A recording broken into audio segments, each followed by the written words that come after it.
नमस्कार, बहुत बहुत स्वागत है आप सबका आज दिन भर की तमाम बड़ी खबरों के साथ। मनरेगा के तहत व्यक्तिगत कार्य के लिए ग्राम सभा की मंजूरी की जरूरत नहीं। कोरोना कर्फ्यू के चलते प्रदेश में ग्राम सभाओं का आयोजन नहीं हो रहा है। ऐसे में ग्रामीण विकास विभाग ने मनरेगा के तहत नए काम बिना ग्राम सभा की स्वीकृति के शुरू करवाने की योजना बनाई है। अब किसी को व्यक्तिगत काम मनरेगा के तहत करवाना है तो उसके लिए सिर्फ आवेदन करना होगा। उसके बाद पंचायत काम शुरू करने की स्वीकृति दे देगी। ग्रामीण विकास विभाग का पंचायतों में मनरेगा समग्र कार्यक्रम कारगर साबित होगा, जिसके अंतर्गत ग्रामीण क्षेत्र में खेती बागवानी, पशुपालन एवं मछली पालन की गतिविधियों को सुदृढ़ करने के लिए व्यक्तिगत कार्यों को बढ़ावा दिया जाएगा।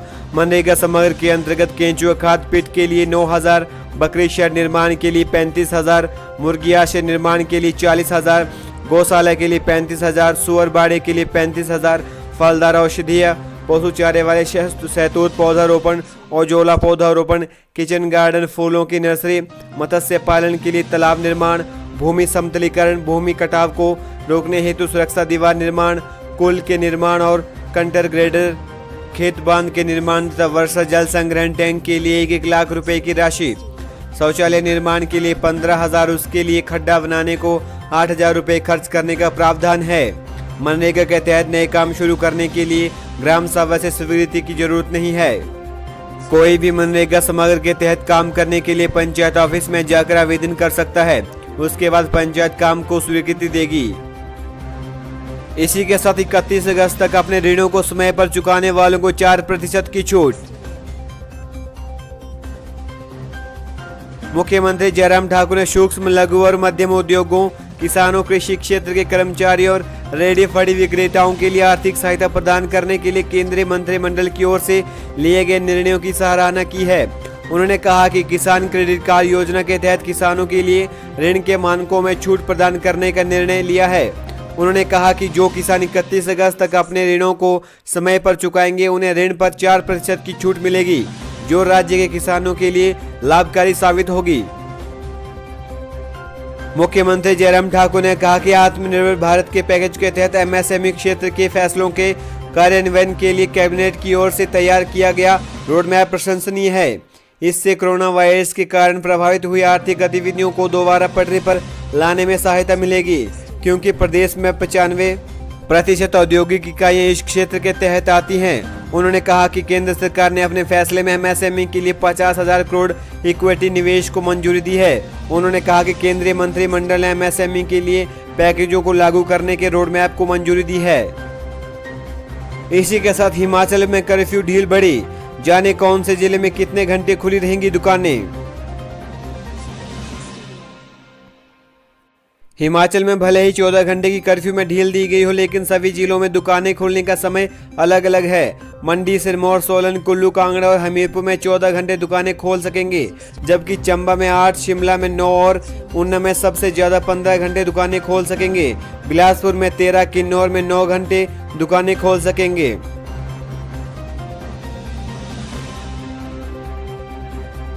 मंडी सुबह 6 से रात 8 बजे तक, सिरमौर सुबह 6 से रात 8 बजे तक, सोलन सुबह 6 से रात 8 बजे तक, कुल्लू सुबह 6 से रात 8 बजे तक, कांगड़ा सुबह 6 से रात 8 बजे तक, हमीरपुर सुबह 6 से रात 8 बजे तक, शिमला सुबह 10 से रात 7 बजे तक, किन्नौर सुबह 9 से रात 7 बजे तक, बिलासपुर सुबह 7 से 8 बजे तक, चंबा सुबह 9 से शाम 5 बजे तक और ऊना में सुबह 5 बजे से रात 8 बजे तक दुकानें खोल सकेंगे। इसी के साथ हिमाचल प्रदेश में रसोई गैस सिलेंडर 43 रुपए, जबकि व्यवसायिक यानी कमर्शियल सिलेंडर 110 रुपए हुआ महंगा। हिमाचल प्रदेश में रसोई गैस सिलेंडर 43 रुपए महंगा हो गया है। जून में घरेलू सिलेंडर का दाम 634 रुपए 50 पैसे तय हुआ है। होम डिलीवरी के 52 रुपए 50 पैसे अलग देने होंगे। इस माह सिलेंडर लेने के लिए कुल 687 रुपए चुकाने होंगे। केंद्र सरकार से मिलने वाली सब्सिडी राशि अभी तय नहीं है। 2 से 3 दिन के भीतर इसकी स्थिति स्पष्ट होगी। व्यावसायिक सिलेंडर भी 110 रुपए महंगा हो गया है। इस माह 1172 रुपए 50 पैसे में व्यावसायिक सिलेंडर मिलेगा। इसमें 59 रुपए के डिलीवरी चार्ज भी शामिल हैं। अप्रैल और मई में गैस सिलेंडर के दाम कम होने से उपभोक्ताओं को बड़ी राहत मिली थी। अब जून में अनलॉक बंद शुरू होने के साथ ही गैस सिलेंडरों की कीमतों में बढ़ोतरी हो गई है। गैस सिलेंडरों की बढ़ी हुई कीमतें 1 जून से पूरे प्रदेश में लागू हो गई हैं। अप्रैल 2020 से मार्च 2021 तक घरेलू उपभोक्ताओं को 12 सिलेंडर सब्सिडी कोटे के तहत मिलेंगे। सब्सिडी छोड़ चुके उपभोक्ताओं को सिलेंडरों की बाजार कीमत चुकानी होगी। शेष उपभोक्ताओं को केंद्र सरकार सब्सिडी की राशि बैंक खाते में डालेगी। इसी के साथ अब जुलाई में लिया जाएगा शैक्षणिक संस्थानों को खोलने का फैसला। मुख्यमंत्री जयराम ठाकुर ने कहा कि हिमाचल में शैक्षणिक संस्थानों को अभी नहीं खोला जाएगा। उन्होंने कहा कि शैक्षणिक संस्थानों को खोलने का फैसला जुलाई महीने में लिया जाएगा। मुख्यमंत्री ने सोमवार को सोशल मीडिया पर वीडियो संदेश में यह जानकारी दी। प्रदेश सरकार ने 1 जून से 15 जून तक स्कूलों में छुट्टियां घोषित की है। इससे पहले 18 मई से 31 मई तक स्कूलों में छुट्टियां की गई थी। कॉलेजों में 10 जून तक छुट्टियां की गई हैं। विश्वविद्यालय को लेकर अलग से योजना बनाई जा रही है। संभावना जताई जा रही थी कि 15 जून के बाद शिक्षण संस्थानों को चरणबद्ध तरीके से सरकार खोल सकती है, लेकिन सोमवार देर शाम को मुख्यमंत्री ने वीडियो संदेश में स्पष्ट किया है कि शैक्षणिक संस्थानों को खोलने का फैसला जुलाई में लिया जाएगा। हिमाचल प्रदेश में सड़कों पर दौड़ी बसें, लेकिन नहीं मिली सवारी। किसी में 5 तो किसी में केवल एक ही यात्री। 70 दिनों के इंतजार के बाद सोमवार को अनलॉक 1.0 लागू होने से प्रदेश में जनजीवन पटरी पर लौटना शुरू हो गया है। बाजारों में चहल पहल नजर आने लगी है। पब्लिक ट्रांसपोर्टों के साथ सरकारी कार्यालयों में भी कामकाज शुरू हो गया है। हालांकि हिमाचल पथ परिवहन निगम HRTC बसों को पहले दिन यात्री नहीं मिले। दर्जनों रूट स्थगित करने पड़े तो कई रूटों पर 1-2 यात्रियों को लेकर ही रवाना होना पड़ा। अधिकांश जिलों में निजी बसें खड़ी ही रही। जहां निजी बसें चली भी वहां खर्चा पूरा न होने की वजह से दोपहर तक खड़ी कर दी गई। कई दिनों से जिलों में फंसे हुए लोग भी अपने वाहनों से घर पहुंचे। HRTC ने 2222 रूटों पर परिवहन सेवाएं शुरू करने का लक्ष्य रखा था। सुबह के समय निगम की बसों में सीटें खाली रहीं, लेकिन दोपहर बाद सवारियां बैठनी शुरू हुई। 4 बजे तक 1500 रूटों पर बसें चलाई गईं।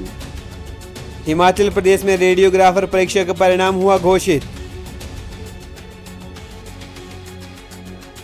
हिमाचल कर्मचारी चयन आयोग के पोस्ट कोड 550 से रेडियोग्राफर के 113 पदों को भरने के लिए करवाई भर्ती परीक्षा का परिणाम घोषित कर दिया गया है। लिखित और मूल्यांकन परीक्षा की मेरिट के आधार पर 87 उम्मीदवारों का इन पदों के लिए चयन हुआ है, जबकि SC और OBC समेत अन्य आरक्षित वर्ग के 26 पदों के लिए कोई भी योग्य उम्मीदवार न मिलने के कारण यह पद खाली रह गए। आयोग के सचिव डॉक्टर राजेंद्र कंवर ने बताया कि इन पदों के लिए आयोग ने वर्ष 2017 में आवेदन मांगे थे, लेकिन मामला न्यायालय में विचाराधीन होने के चलते परीक्षा परिणाम घोषित नहीं कर पाए। अब न्यायालय से मामला का निपटारा होने के बाद आयोग ने भर्ती परीक्षा परिणाम घोषित कर दिया है। इसी के साथ 12 अगस्त को होगी DLED की कॉमन प्रवेश परीक्षा। कृषि विश्वविद्यालय ने दाखिले के लिए मांगे आवेदन। बोर्ड के अध्यक्ष डॉक्टर सुमेश कुमार सोनी ने कहा कि कॉमन प्रवेश परीक्षा 12 अगस्त को प्रातः 11 बजे से 1 बजे तक प्रदेश के विभिन्न परीक्षा केंद्रों में करवाई जाएगी। परीक्षा के लिए सामान्य वर्ग के अभ्यर्थियों को 600 रुपये, SC, ST, OBC और PHH के लिए 400 रुपये शुल्क निर्धारित किया गया है। इसी के साथ कृषि विश्वविद्यालय में दाखिले के लिए 6 जुलाई तक आवेदन। वहीं कृषि विश्वविद्यालय पालमपुर में शैक्षणिक सत्र 2020-21 में प्रवेश पाने के लिए प्रवेश परीक्षा की तिथि को बढ़ा दिया गया है।